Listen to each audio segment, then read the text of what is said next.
আসসালামু আলাইকুম, সবাই কেমন আছেন? আশা করছি সবাই ভালো আছেন। তো কম বেশি সবার বাসায় একটা অ্যালবাম আছে, অ্যালবাম থাকে পুরনো স্মৃতি হিসেবে। এই জিনিসটা বিশেষ করে যারা আমাদের প্রজন্মে 90s-এ, তারা এই জিনিসটা উপলব্ধি করতে পারে যে অ্যালবামের গুরুত্ব কতখানি। অ্যালবাম জিনিসটা এমন একটা স্মৃতি যেখানে তাই সবারই ছোটোবেলা বা বিশেষ কিছু মুহূর্ত, হয়তো বিয়ের ছবি বা জন্মদিনের ছবি, ছোট বাচ্চা বাচ্চা একটা বাচ্চা যখন জন্ম নেয় সেই ছবি, মানে বিশেষ কোনো অকেশনের ছবিগুলা মূলত অ্যালবামে থাকে। এবং বিশেষ কোনো মুহূর্ত, ওই মুহূর্তগুলো একান্তই পার্সোনাল হিসেবে থাকে এবং আমরা সেইগুলাকে মাঝে মধ্যে স্মৃতিচারণ করি। তারপরেও যখন আমরা অ্যালবাম নিয়ে বসি, পুরনো সেই অ্যালবামগুলা, এর মাঝেও কিছু কিছু ছবি বা কিছু কিছু মুহূর্ত আমাদের সামনে যখন চলে আসে, আমরা অন্যজনকে দেখাইতে কিন্তু অকওয়ার্ড ফিল করি। মানে নিজের কাছে মনে হয় যে সেই সময়টা গেছে, তখন কতই না কেমন ছিলাম। এখন বর্তমান যুগে এসে, এই সোশ্যাল মিডিয়ার যুগে এসে এই জিনিসটা এত ইজি হয়ে গেছে যে আপনারা যারা বাচ্চাদের নিয়ে ব্লগিং করেন, বাচ্চাদের দিয়ে বিভিন্ন ধরনের এই যে ভিডিও বানান, তারা এই যে আমাদের অনুভূতি একটা অ্যালবাম বের করলে তাদের অনুভূতিটা কোথায় যাইতেছে? যে বাচ্চাটা তার ছোটবেলা থেকে এইভাবে নিজেকে এক্সপোজ করতেছে মিডিয়ার সামনে, সোশ্যাল মিডিয়াতে, তার শৈশবটাকে তা আপনারা নষ্ট করে দিতেছেন। কারণ শৈশবে একটা পেজ থাকা উচিত যে মানুষের যে কোনো বয়সেই যাক না কেন, তার ছোটবেলা হচ্ছে তার মধুর সময়।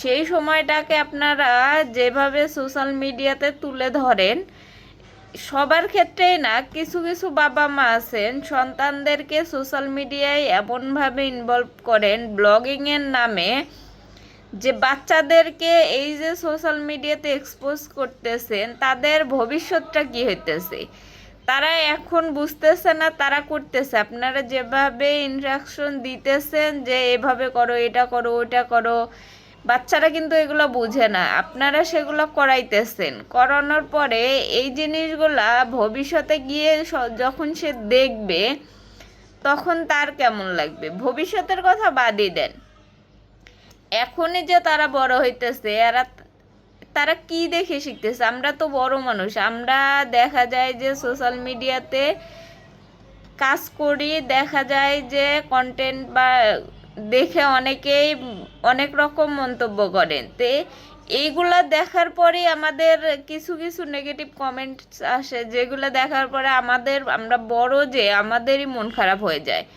যখন এই বাচ্চাগুলো ট্রলের শিকার হইতেছে বা সোশ্যাল মিডিয়াতে বিভিন্ন ধরনের কমেন্টস পাইতেছে, ভবিষ্যতে গিয়ে তো তারা যখন এটা দেখবে, তাদের উপর কতটা ইফেক্ট ফেলবে।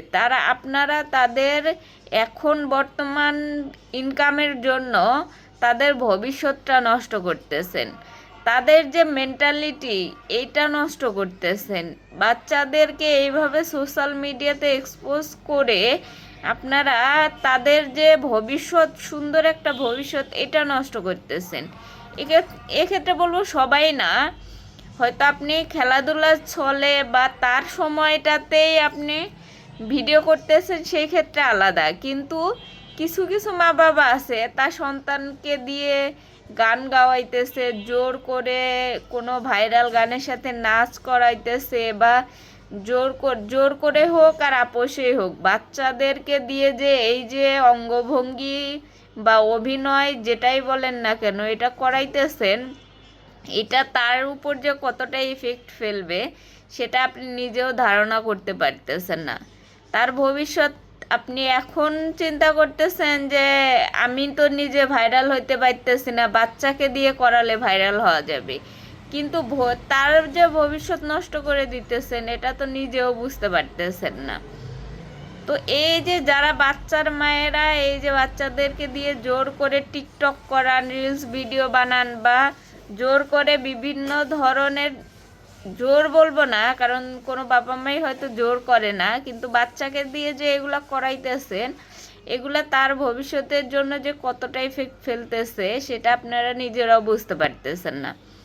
তো এই যারা বাবা মা আছেন, এদিকে খেয়াল রাখবেন যে আপনার বাচ্চাকে আপনি যাই করান না কেন, যেন সেটা তার ভবিষ্যতের উপর, তার পরবর্তীতে গিয়ে তার কোনো ক্ষতি না করে।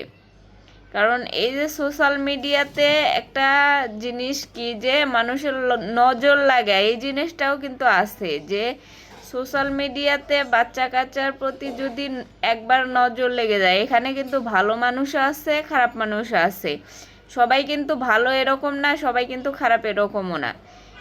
এখানে নজর দেওয়ার মতো অনেক আছে, হাজার হাজার মানুষ আপনার ভিডিও দেখতেছে, এর মাঝে যে খারাপ মানুষ নাই এটা কিন্তু আপনি বলতে পারেন না। এখানে সোশ্যাল মিডিয়াতে সব ধরনের মানুষই আছে। তো আপনি চাইবেন না যে ইচ্ছা করে যে আপনার বাচ্চার নজর লাগুক। তো এদিকে সবাই খেয়াল রাখবেন, ভালো থাকবেন সবাই। আল্লাহ হাফেজ।